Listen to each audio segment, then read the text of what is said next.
አካላዊ ምርመራ ጉበታችን ላይ ኢንፍላሜሽን ከተከሰተ ሐኪማችን ሆዳችን ላይ አካላዊ ምርመራ በማካሄድ ልታውቅ ትችላለች።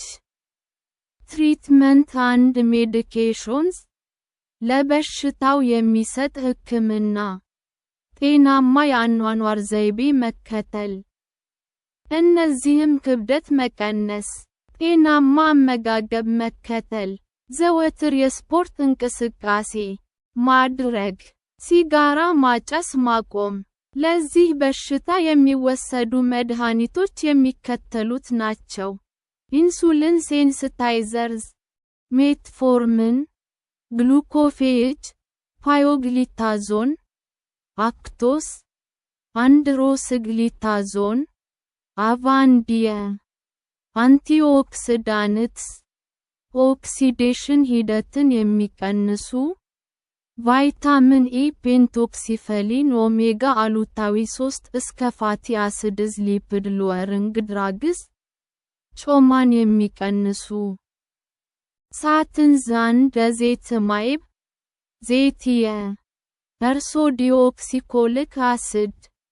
ቤሪያትሪክ ሰርጀሪ ይህ ማለት የሰውነታችንን ክብደት ለመቀነስ የሚከናወን የምግብ መፍጫ ስርዓት ክፍል ቀዶ ጥገና ሕክምና ነው። የዚህ ሕክምና ብዙ አይነቶች አሉ። ከላይ እንደተመለከትነው ኖን አልኮሆሊክ ፋቲ ሊቨር የሚባለው የዚህ በሽታ አይነት ዋነኞቹ ምክንያቶች ቦርጫም መሆን እና የስኳር በሽታ ናቸው። ይህንን ቦርጭ በቀዶ ጥገና ማስወገድ ቤሪያትሪክ ሰርጀሪ ይህ በሽታ ላይ በተወሰነ ረገድ መፍትሄ አምጥቷል። ሊቨር ትራንስፕላንቴሽን ይህ ማለት ደግሞ የጉበት ነቅሎ ተከላ ሕክምና ነው።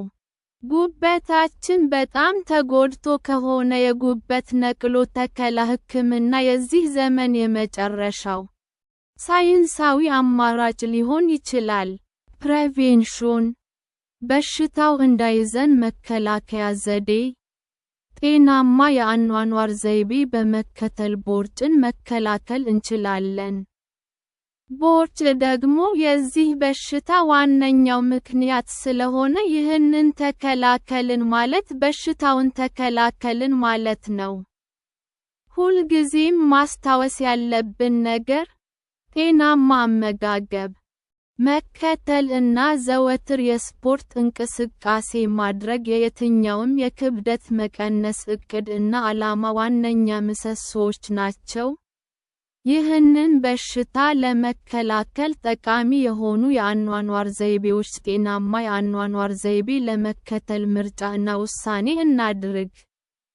ማለትም ጤናማ የአኗኗር ዘይቤን ተገደን ሳይሆን አምነንበት ነው መከተል ያለብን። ስለዚህም ስለ ጥቅሙ ትንሽ ቆም ብለን እናሰላስል። ከመጠን በላይ ክብደት ካለን ቀስ ብለን ክብደታችንን ለመቀነስ እናልም፣ እናቅድ። በፋይበር ምግቦች የበለጸገ እና ሳቸሬትድ ፋትስ የያዙ ምግቦችን ያላካተተ ወይንም በጣም በጥቂቱ ያካተተ ተመጣጣኝ ምግብ መመገብ። የምንወስደውን የስኳር መጠንን በጣም መቀነስ። በተጨማሪም የተጠበሱ ምግቦችን ፍራይድ ፉድስ መመገብን በጣም መቀነስ። በዕለት ተዕለት የኑሮ ሂደታችን ውስጥ አካላዊ እንቅስቃሴን እናካትት። በሳምንት ቢያንስ 4 ቀናት የስፖርት እንቅስቃሴ ማድረግ ጠቃሚ ነው። ለምሳሌ የእግር ጉዞ፣ መዋኘት፣ የጓሮ አትክልት መንከባከብ፣ ይብ ሰውነት ማፍታታት፣ ስፖርት መስራት ወዘተ።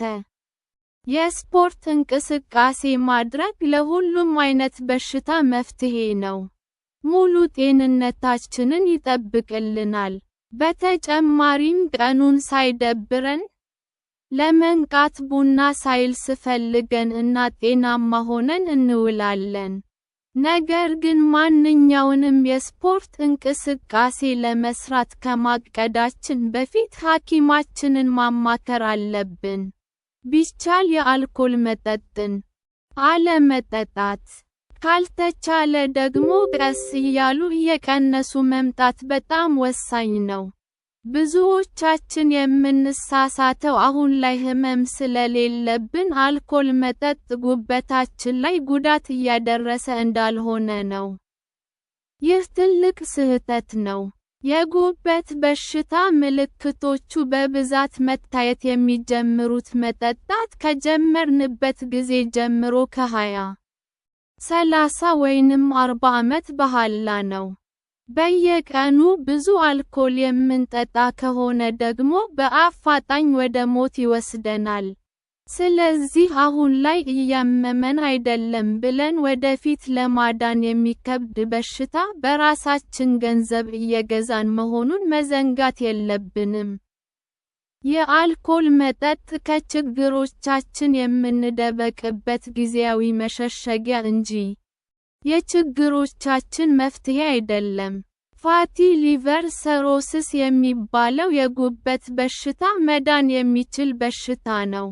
መፍትሄዎቹም የሚከተሉት ናቸው። የካርቦሃይድሬት ምግቦችን መቀነስ፣ የአልኮል መጠጥን አለመጠጣት፣ ብዙ አትክልቶችን፣ ፕሮቲን ምግቦችን እና ጤናማዎቹን የፋት አይነቶች መመገብ፣ ፍሬሽ የአትክልት ጭማቂዎችን መጠጣት። ቴክ ኤ ጉድ ሊቨር ቶኒክ። ኢንክሪስ ግሉታታዮን ፕሮዳክሽን